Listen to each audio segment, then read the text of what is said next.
Delighted to welcome the Housing and Community Secretary Robert Jenrick to the show now, representing the government today. Good morning to you.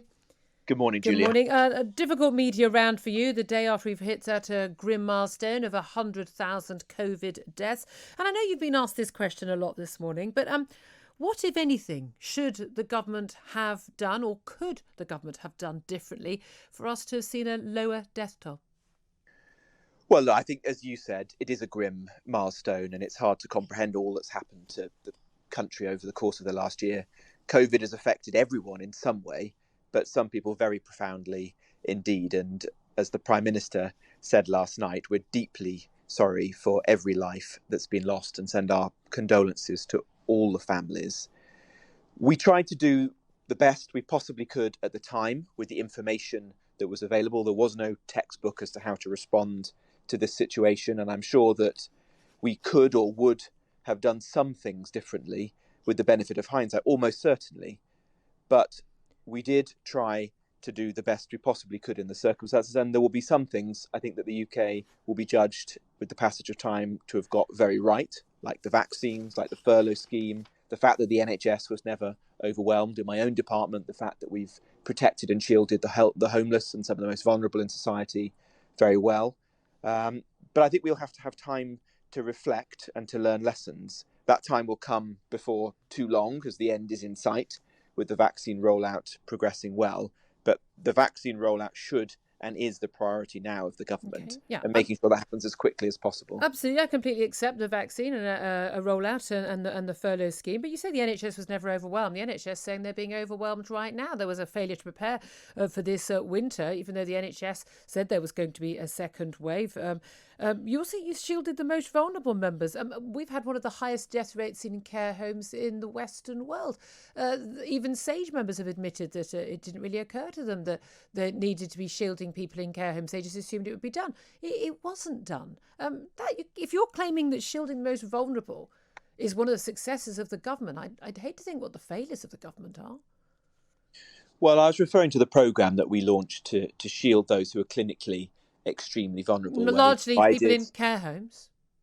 We provided 5 million food boxes and deliveries of medicines and essential supplies to those people's homes. But you're right to say that the experience of people in care homes has been unbelievably challenging. Far too many people have died. The staff in care homes have behaved heroically and have been under immense strain.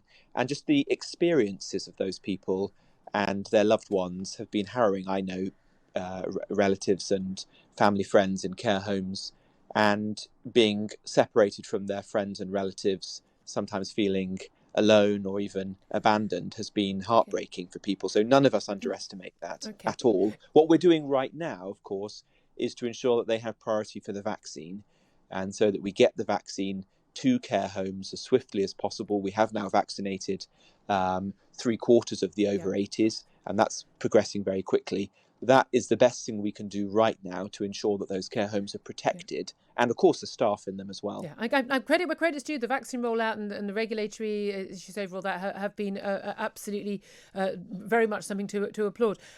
But you said just in your first answer that there was no textbook for dealing with this pandemic. Well, we did have the experience of other countries and what they'd done. Italy, we had China, other countries. We were very early on, but we were 2 or 3 weeks behind other countries in Western Europe as well. But there was a textbook for how to deal with pandemics. It's been written many, many years. World Health Organization guidance. There was a pandemic planning going on in the UK. It would transpire not enough pandemic planning. Your government was in charge.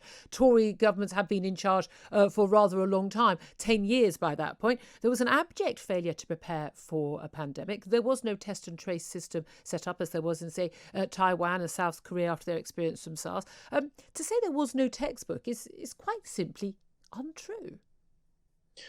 Well, I think it is true that there were points of comparison. It is true that the pandemic hit other countries or some other countries before it arrived in the UK. So there were lessons to be learnt, although lessons to be learnt very rapidly.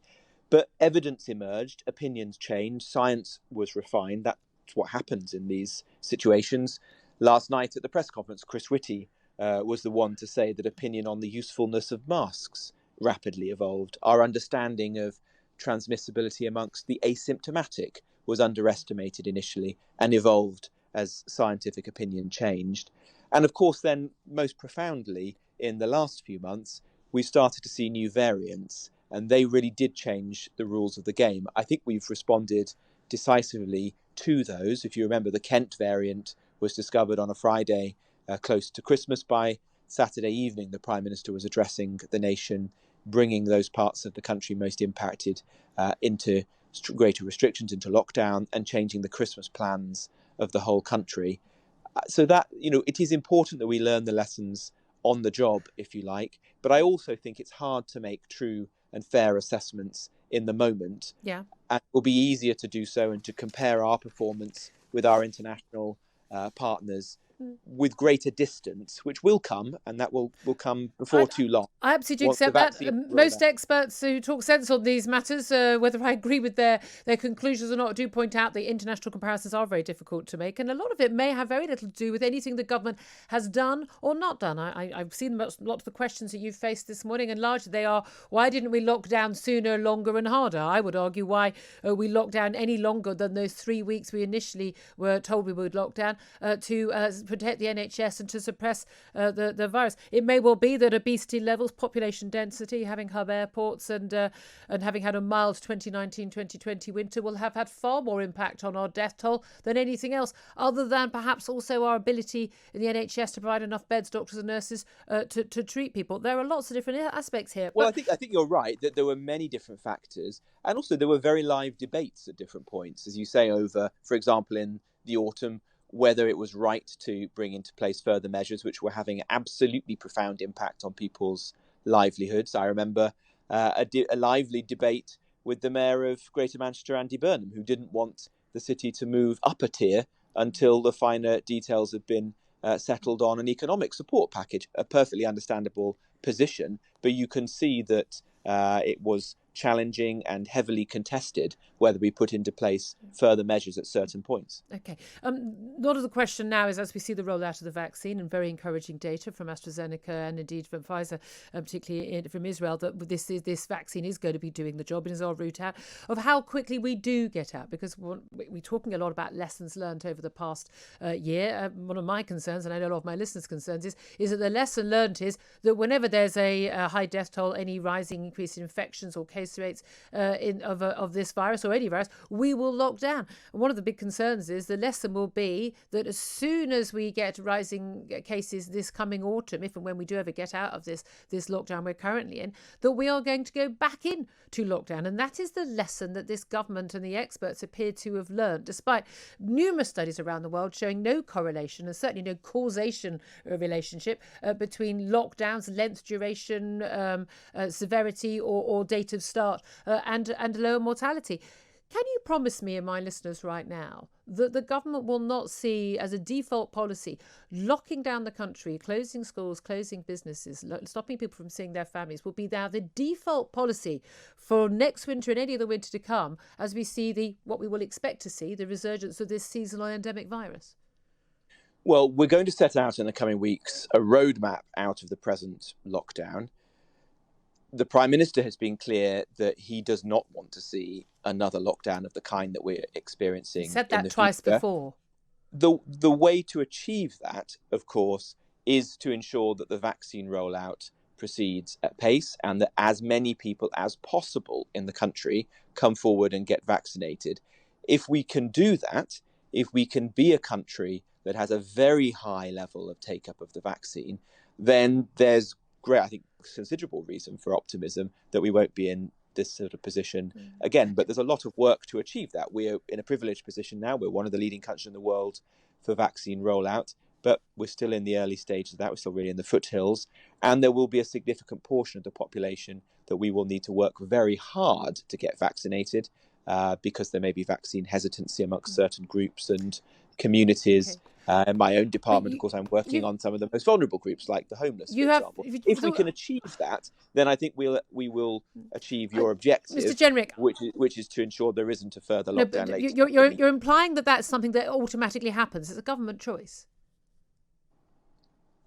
Well, none of us want to see the NHS placed in an impossible situation or the number of deaths rise to the sorts of levels that we're seeing at the moment. We want this to be the last time that we're in this position as a country. The route out of this, the way to avoid that, is the vaccination program. There's no other option. So we have to ensure that we get the population vaccinated as quickly as possible. And as I say, that we are a country that vaccinates as near to 100% as possible. That will be a big challenge, because we know there's a portion of the population who are hesitant, who will need to be persuaded and encouraged and educated to get to that point. You can vaccinate, Robert Jenrick, you can vaccinate the entire population of this country next Christmas, next winter, next autumn. There will still be thousands of people who will die from coronavirus. Are we going to lock down next autumn, next Christmas? That's what I want to know. Well, I think it's impossible to give you a conclusive answer on that. All I can say That's my worry. is that we don't want to be in that position. And the best way we can safeguard against that is to make further progress with the vaccine rollout. If we can do that, then we will be amongst the best prepared countries in the world for whatever might come later in the year.